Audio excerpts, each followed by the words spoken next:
একটা কথা কখনো ভেবে দেখেছেন? মৃত্যু কিন্তু হঠাৎই আসে। কেউ বলে না আমি আজ যাচ্ছি, প্রস্তুত হও। আমরা ঘুমাই, আমরা কাজ করি, আমরা পরিকল্পনা করি, কিন্তু কেউ নিশ্চিত না আর কত সময় আছে। সবচেয়ে ভয়ের বিষয় কি জানেন? অমুসলিম অবস্থায়, ঈমান ছাড়া, আল্লাহকে অস্বীকার করা অবস্থায় যেন মৃত্যু না আসে। প্রিয় নবী মুহাম্মদ সাল্লাল্লাহু আলাইহি ওয়াসাল্লাম আমাদের বারবার সতর্ক করেছেন, মানুষ যেভাবে জীবন কাটায় শেষটাও অনেক সময় সেভাবেই হয়। তাই প্রশ্নটা সহজ, আমার আজকের অবস্থা কি? আমি কি নামাজ পড়ছি? আমি কি হারাম ছাড়তে চেষ্টা করছি? আমি কি আল্লাহকে মনে রাখছি? আমরা অনেক সময় বলি আরো একটু পরে ঠিক হয়ে যাব, বয়স হলে নামাজ শুরু করব, এখন তো জীবন উপভোগ করি। কিন্তু মৃত্যু কি বয়স দেখে আসে? কত তরুণ চলে গেছে, কত সুস্থ মানুষ হঠাৎ নেই হয়ে গেছে। সবচেয়ে বড় সফলতা কি জানেন?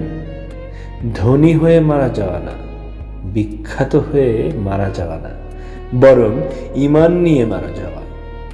শেষ নিঃশ্বাসে যদি বলতে পারি লা ইলাহা ইল্লাল্লাহ, তাহলেই তো জীবন সার্থক।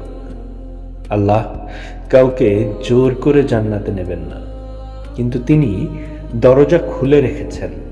তওবার দরজা এখনো খোলা।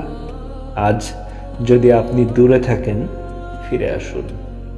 আজ যদি নামাজ ছুটে যায়, আজ থেকেই শুরু করুন। আজ যদি গুনাহে ডুবে থাকেন, আজই বলুন ইয়া আল্লাহ, আমি বদলাতে চাই। মনে রাখবেন, আমরা পরিপূর্ণ মানুষ না, আমরা ভুল করি, কিন্তু আল্লাহর কাছে ফিরে যাওয়াটাই আসল বিষয়। হয়তো আজকের এই মুহূর্তটা আপনার জীবনের মোড় ঘোরানোর সময়। হয়তো এই সিদ্ধান্তটাই আপনাকে ঈমানের উপর মৃত্যু দেবে।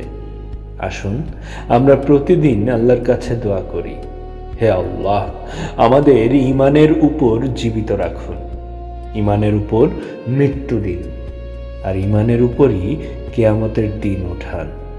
কারণ শেষটা যদি ভালো হয়, তাহলেই সব ভালো। আমিন।